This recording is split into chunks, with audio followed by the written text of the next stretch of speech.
Assalamualaikum dan selamat sejahtera kepada semua pengguna-pengguna Manol di luar sana. Okey, berjumpa lagi kita dalam segmen Sembang-Sembang Manol bersama pengguna.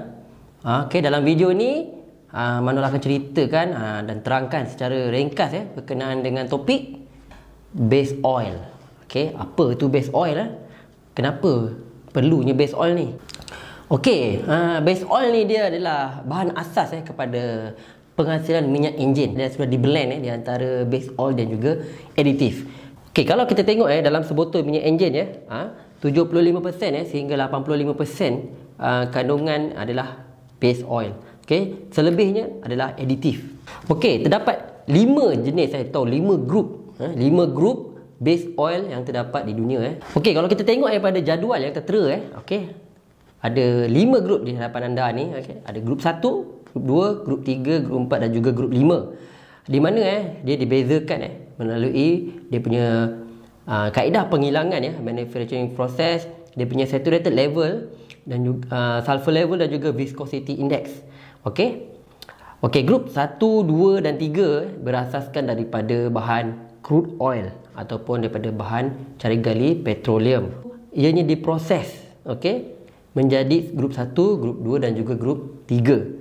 Okey, grup 1 grup 1 dia punya kaedah penghilangan adalah menggunakan kaedah solvent refining di mana dia punya saturated level ataupun dia punya purity level adalah di bawah 90%. Okey, dan dia punya sulfur level lebih daripada 0.03%. Manakala dia punya viscosity index adalah 80 hingga 120. Okey, ini adalah contoh base oil grup 1 Kalau kita tengok dia punya warna kekuningan sedikit nampak tak? Purity level dia ada di bawah 90%. Base oil group 1 merupakan base stock yang terbanyak, merangkumi kira-kira 90% daripada base stock yang ada di dunia. Okey, kita beralih kepada group 2. Kalau kita tengok group 2 pada jadual ni tersebut, kita tengok dia punya proses adalah dipanggil proses hydroprocessing ataupun hydrocracking. Di mana proses tu better daripada group 1. Purity level lebih daripada 90%. Dan dia punya sulfur level rendah, 0.03%. Tetapi dia punya viscosity index dia adalah sama, itu 80 sehingga 120. Kelebihan dia adalah dia punya purity level. Purity level dia 90%, lebih daripada 90%. Okey. Di sini ada contoh. Okey, dia punya group 2 base oil Dia punya warna tu kalau kita tengok sedikit jenis sikit daripada group 1 tadi So dia punya purity level dia tinggi daripada group 1.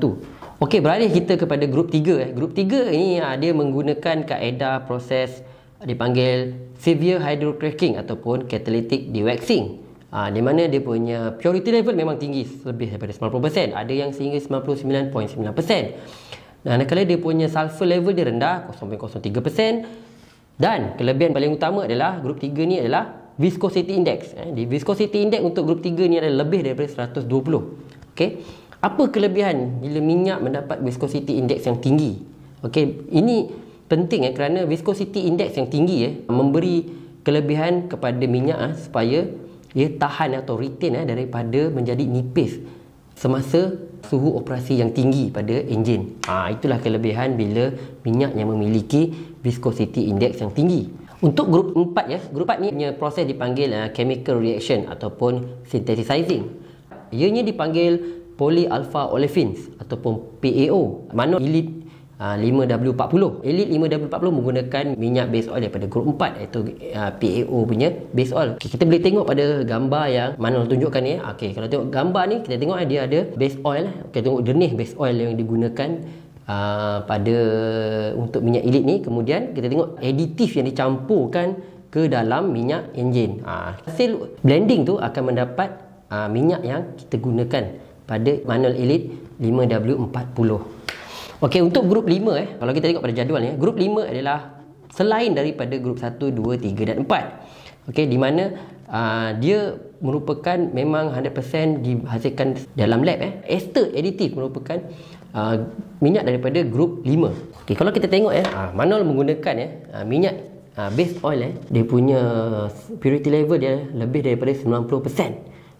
Kalau kita tengok pada kejernihan ni, kita boleh dia adalah 99%. Dia punya purity. So dia punya viscosity index dia sangat tinggi. Kalau kita tengok pada gambar yang mana tunjukkan tadi itu yang elite campuran elite tu, kita boleh tengok jernihnya minyak base oil yang digunakan. Ini adalah committednya Manol dalam menghasilkan minyak enjin terbaik untuk pengguna. Untuk grup 3 ni ada dua perbezaan di antara North America punya market dengan juga dan juga Europe punya market, terutama Germany di mana grup 3 di North America dia dipasarkan sebagai fully sintetik ataupun sintetik, tetapi bila dia di Eropah ataupun di Jerman, dia tidak boleh dianggap sebagai sintetik. Dia adalah part sintetik ataupun semi sintetik. Sometimes grup 1, 2 dan 3 ni adalah dikelaskan sebagai mineral, tetapi grup 3 ni sebab dia punya viscosity index dia tinggi, dikelaskan sebagai synthetic part, HC synthes. Kalau kita tengok HC synthes tu bermaksud dia menggunakan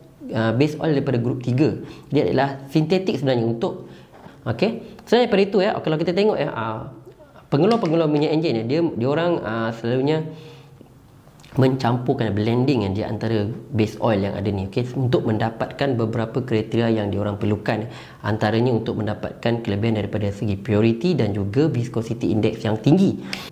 Ada setengah pengeluar dia blendkan di antara grup 2 dan grup 3 untuk mendapatkan synthetic part tu dan juga ada yang mencampurkan antara grup 2 dan grup 3 dan kemudian mencampurkan grup 4 dan grup 5 untuk mendapatkan synthetic part tersebut.